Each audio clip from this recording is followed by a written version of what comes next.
Anger in Senegal's capital. Supporters of opposition leader Ousmane Sonko have been fighting with security forces. Schools and shops are shut as violence and looting spread from one neighborhood to another. They accuse President Macky Sall of using the justice system to eliminate political opponents and cling on to power. We elected Macky Sall to work, not to establish a dictatorship. He must leave Sonko alone. If he does not, we will burn the country. In this heavily guarded vehicle is Sonko on his way to a trial that could end his political aspirations. He's charged with slander after he accused a state minister of corruption. If convicted, he cannot contest the 2024 presidential elections. As crowds gathered, security forces forced Sonko out of his vehicle.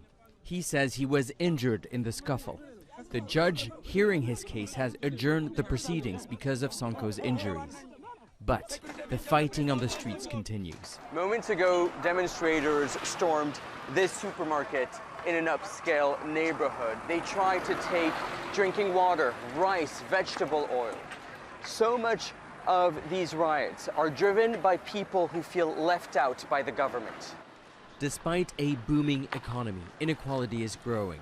What's going on in Senegal goes beyond Ousmane Sonko or Macky Sall. We have been on a roller coaster in terms of polarization, in terms of exclusion, in terms of restricting and closing of civic space. The court cases is rising political tensions and deepening a sense of injustice among those feeling alienated by the state, but wanting to get their voices heard. Nicholas Hawk, Al Jazeera.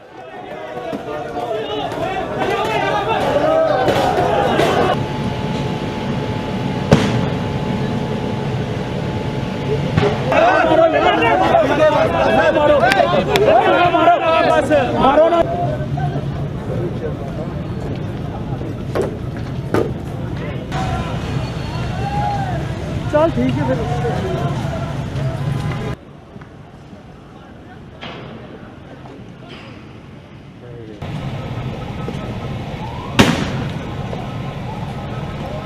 फिर तमाम चलिए आगे तमाम आगे की तरफ चलो एक मिनट में और इन बच्चों की बना जो ये लोग आए इमरान खान को गिरफ्तार कर दिए इमरान खान का गिरफ्तार किसी का बाप भी इमरान खान को नहीं गिरफ्तार सकते हम इमरान खान के खड़े हैं खड़े रहेंगे इंशाल्लाह ये पंजाब पुलिस इमरान खान एक बाल भी बात नहीं कर सकते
Molotov cocktails and tear gas mixed with shouts of murder, and the apology is fake.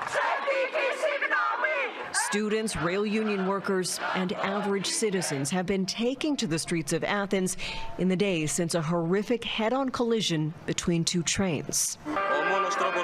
the only way things will change is if people come out on the streets and fight, because we have had more than enough promises and measures. Demonstrators accuse the government of failing to act on known safety issues plaguing the nation's rail system. Issues that may have led to 2 trains, one full of passengers, the other loaded with cargo, running on the same line for several kilometers and then colliding. A provisional death toll of 57 was given at the time. Many remain unaccounted for as a result of the speed of the crash and subsequent explosion. DNA testing is ongoing on remains found at the site, and nearly 50 people are still being treated in hospital. The European Public Prosecutor's Office is also now involved. It's looking into a contract about the upgrade of signaling systems on Greek trains. The Greek Prime Minister toured the site the day after the crash and has since offered a lengthy written apology on Facebook, promising to do better. His term is set to end in July, but elections could be pushed back from April until mid-May. We don't trust any government. We believe only the people will save the people. 3 rail employees have been charged in connection with the crash. Charges range from causing transport disruption to manslaughter. If convicted, the punishment could be life in prison. As families of the victims wait for answers, anger and unrest unfolds on the streets. Crystal Gamansing, Global News. Nationwide protests, which have largely been peaceful, are heating up. The streets of Paris are on fire and riot police are out in full force. Protesters continue to oppose France's controversial pension reforms after the Prime Minister passed them without the approval of Parliament. She says the reforms are not a personal issue and that she wanted to go to the originally planned vote but couldn't win a majority. So what I can tell you is that until the last minute, with my ministers, we did everything we could to bring together a majority on this law. You know, with the President of the Republic, we wanted to go to a vote. But protesters believe it is personal. They're not only against raising the working age from 62 to 64, but also the way the reforms were passed. It's a pity. It's bad news for social democracy. It's kind of a confession of weakness. It's proof that the President's party is a minority in Parliament, but he's also in minority in public opinion. The National Assembly was set to vote on the reforms on Thursday. But minutes before, Emmanuel Macron took a last-minute decision to enact special powers under Article 49.3 of the Constitution, bypassing the vote. Furious MPs called for the President's resignation before singing the national anthem in protest. The Prime Minister who delivered the news sounded out by La Marseillaise. It's a song that dates back to 1792, with references to the violent French Revolution. A fitting choice considering the reactions on the streets. He doesn't have this majority anymore, so he's trying to find every means for the Fifth Republic to pass it by force. Doesn't he see us? Doesn't he hear us?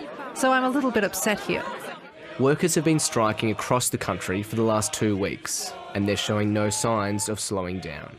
Tom Kennedy, ABC News.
Los militares están a favor de este gobierno. Quedó de una pandemia. Estancados a un año de salario. Estamos estancados. ¿Y cuál revolución?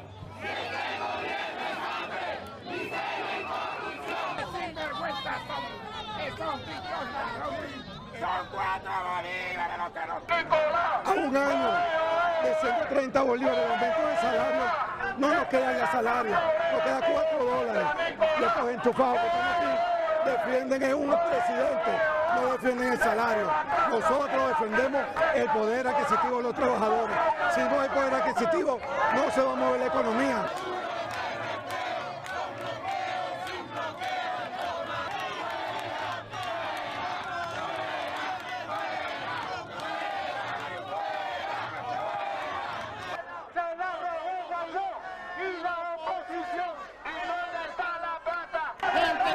Sanciones, medidas coercitivas unilaterales, hoy en día salen de carretabla a pedir salario, cuando ellos son culpables de lo que está viviendo el pueblo trabajador, indistintamente de la condición política de cada quien.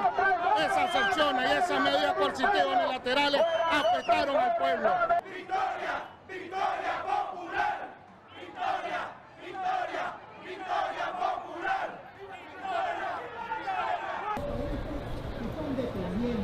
Que dependemos de lo que es la producción petrolera y penal. Por eso es el llamado a lo que dice el presidente